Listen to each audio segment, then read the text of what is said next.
Bueno,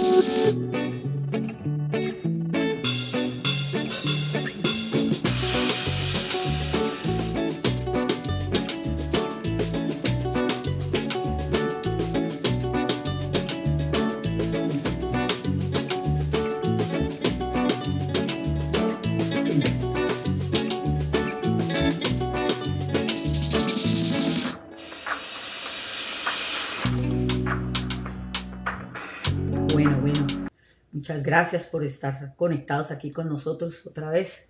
Espero que la introducción les haya gustado, de verdad, sí, los amamos mucho. Muchas gracias por ser parte de este proyecto de formación de la iglesia. ¿Ok? Vamos a hablar el video número 7. El video número 7 vamos a hablar del periodo romano. ¿Ok? Entonces es bien importante el periodo romano porque es el periodo donde, ahí sí, ya vino el nacimiento, la obra de Jesucristo, su muerte y su resurrección. Una influencia bien tremenda. Entonces, el periodo romano, cuando nosotros empezamos a ver, estamos hablando de 63 años antes de Jesucristo. ¿Ya? La ciudad de Roma fue fundada más o menos en el año 753 sobre el río Tiber, en la Italia central.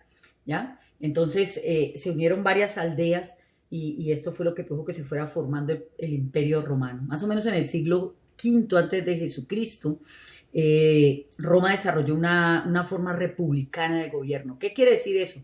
Que le confería poder al pueblo y ellos elegían los representantes que iban a estar.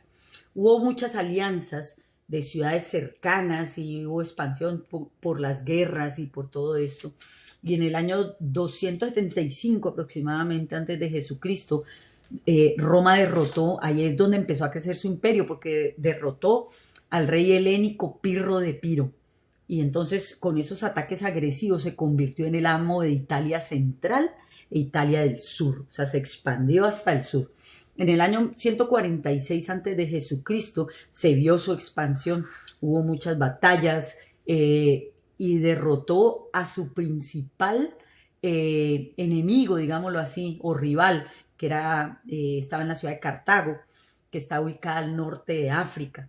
¿Ya? En ese mismo año, Macedonia y Acaya, en Grecia, también se convirtieron en provincias romanas. Vean ustedes cómo se expandió este imperio, ¿no? Siglos después, Pompeyo completó la conquista de la mayoría del Mediterráneo oriental y lo hizo al subyugar a Siria y a Judea.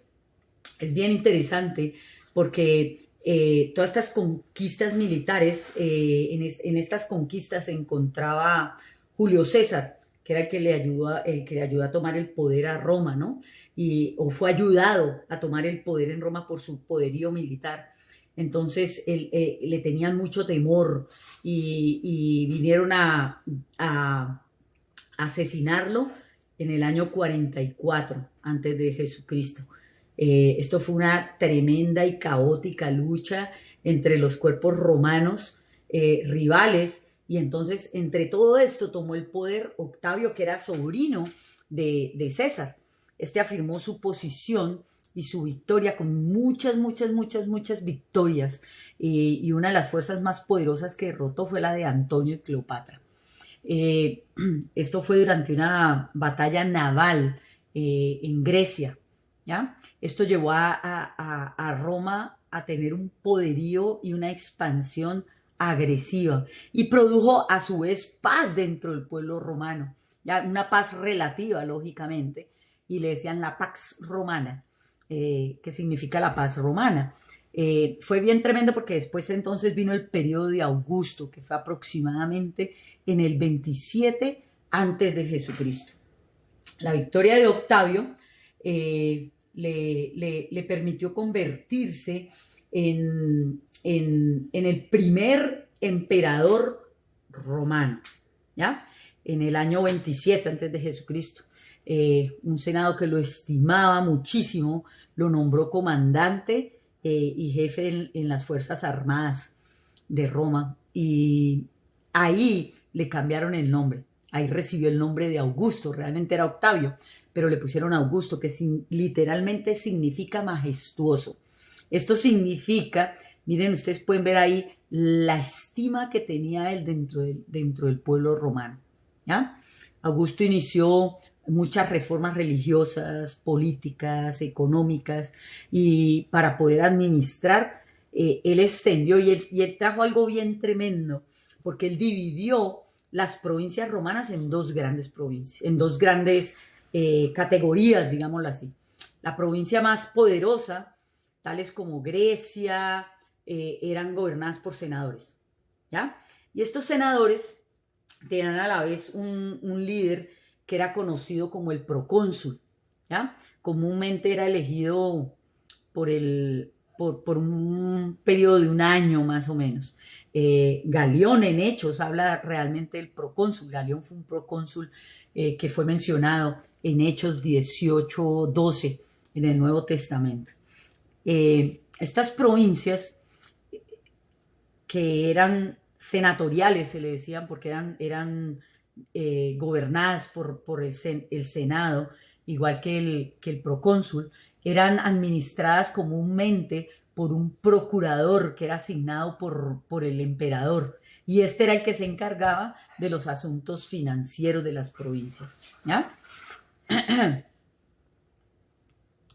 Ok, las provincias que eran más problemáticas como Palestina eran gobernadas directamente por el emperador y él tenía un líder que lo colocaba ahí, que era comúnmente llamado como el propretor o el prefecto también, cualquiera de esos dos nombres, ¿no?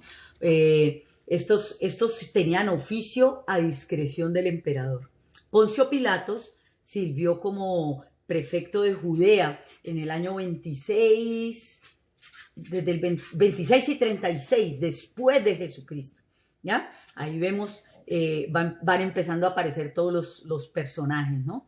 Desde el punto de vista del Nuevo Testamento, Augusto fue importante porque él fue el emperador bajo el cual nació Jesucristo, que esto lo podemos ver en Lucas 2:1.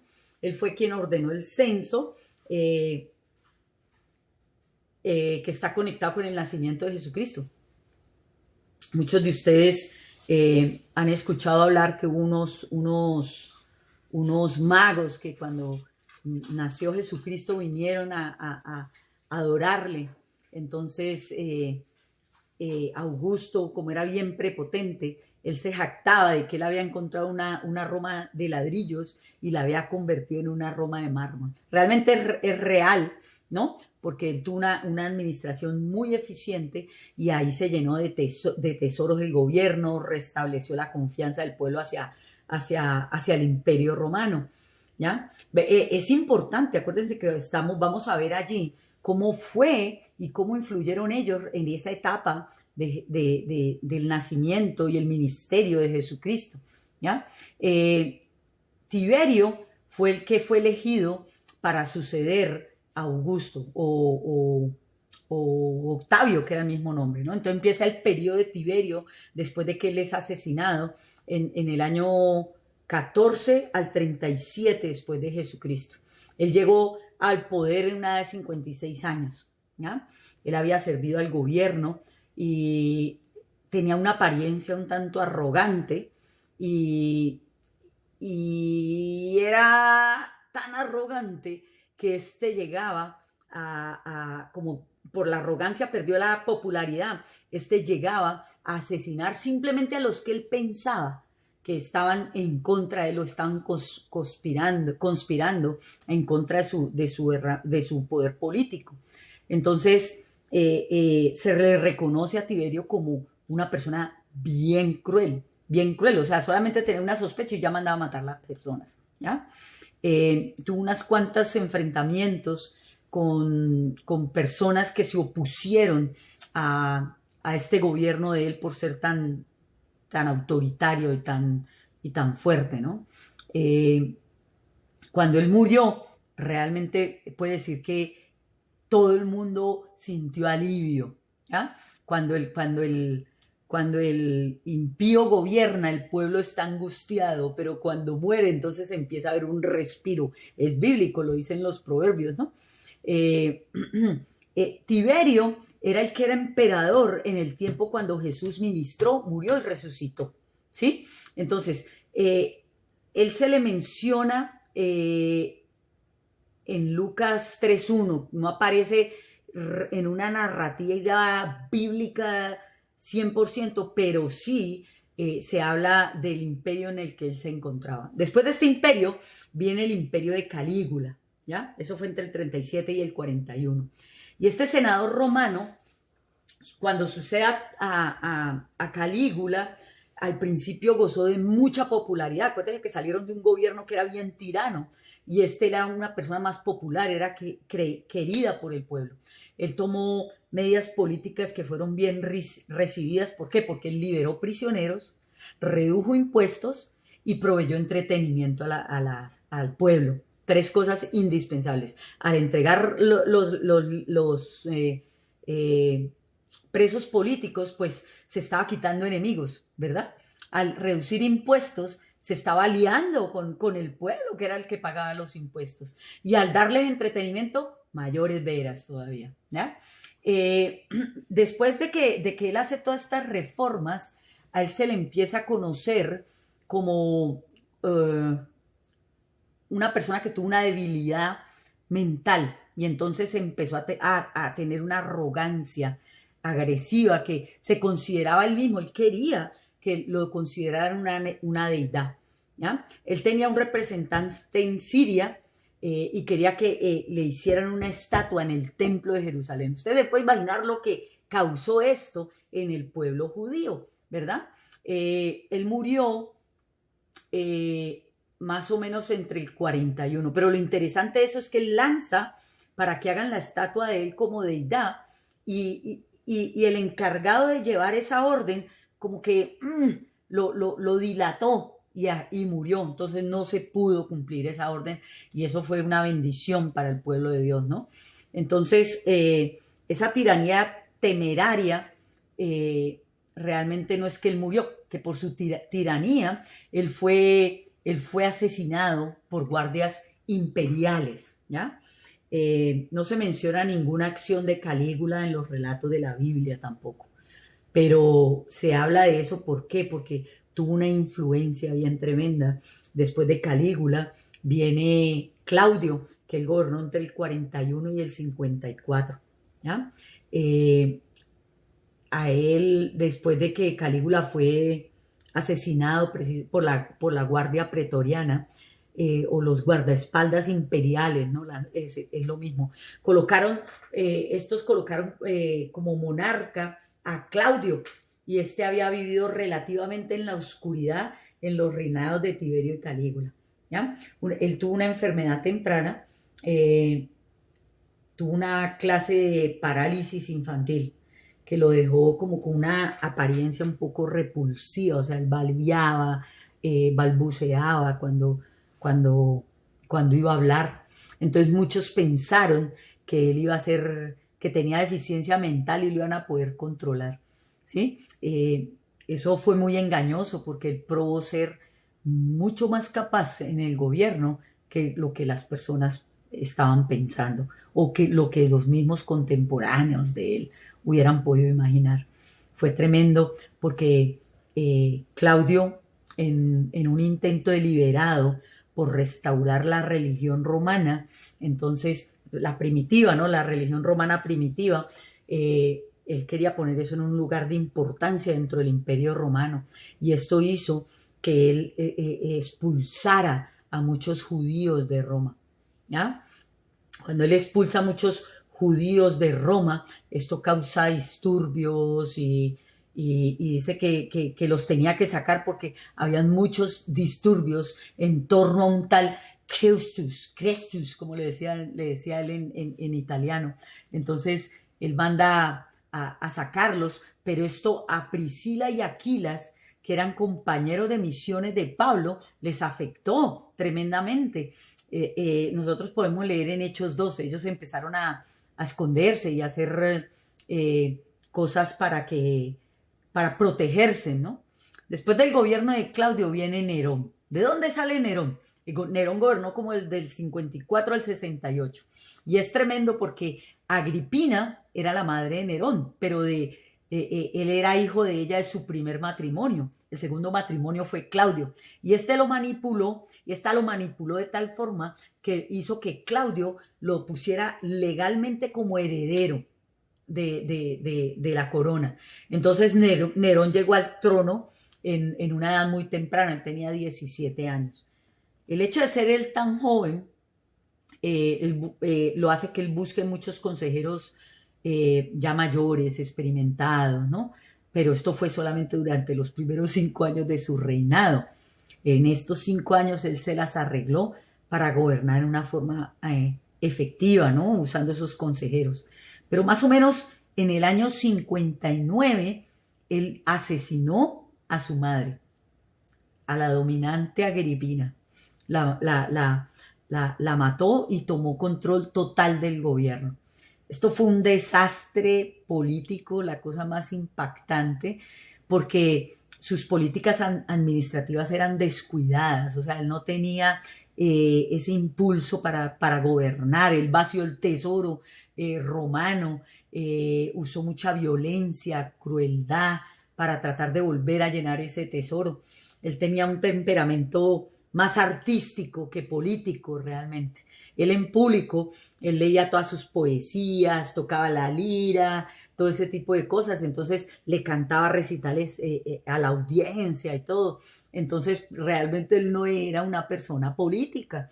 Entonces durante ese reinado de él se hizo un incendio que destruyó casi 10 de los 14 barrios de Roma. Mira esto. Entonces se le acusaba a Nerón de haber provocado esto para poder proveerse espacio para hacer un nuevo palacio.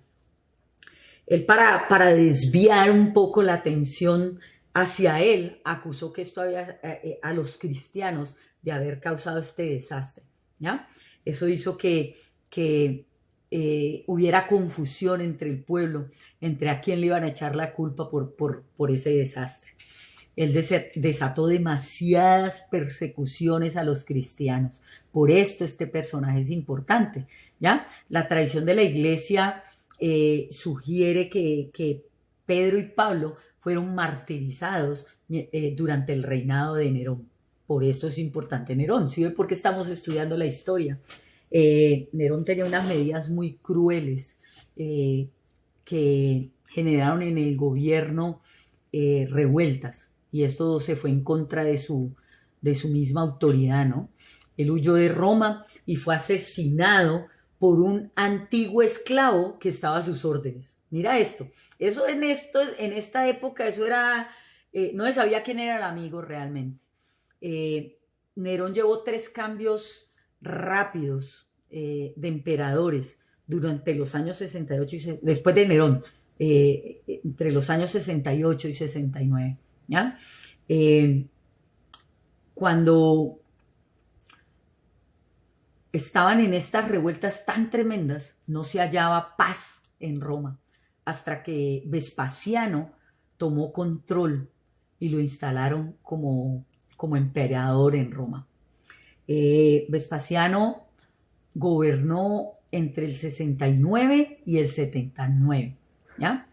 Él estaba involucrado en muchos de los sitios de Jerusalén, cuando sus soldados lo declararon emperador romano, ¿ya? Entonces él viene y deja el mando militar en Jerusalén a Tito.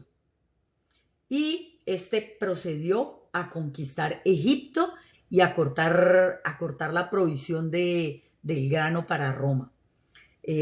Fue tremendo porque uno de sus lugartenientes se fue para Italia, donde capturó y saqueó a Roma.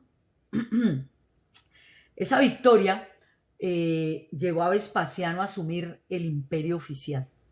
Miren esto, ya él como emperador, los hábitos estrictos y sobrios de Vespasiano trajeron orden. Luego del caos que había dejado Nerón y habían dejado todos estos personajes, ¿no? Él construyó el famoso Coliseo, y él murió mientras estaba en el poder en el año 79 después de Jesucristo. Dejó en su posición a Tito. Su nombre no está relacionado tampoco con eventos del Nuevo Testamento, pero en su periodo el cristianismo creció mucho, ¿ya? En todo el mundo de ellos en ese tiempo, ¿no? En el mundo mediterráneo. Eh, Empezó a esparcirse de tal forma el cristianismo, se veían milagros, señales y prodigios, o sea, la sombra de Pedro sanaba enfermos.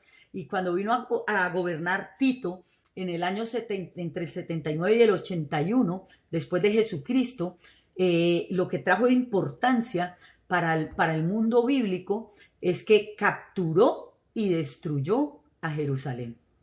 ¿Ya? Su nombre no está mencionado en las escrituras, porque el reinado de él, si nos ponemos a ver, fue relativamente corto. ¿Ya?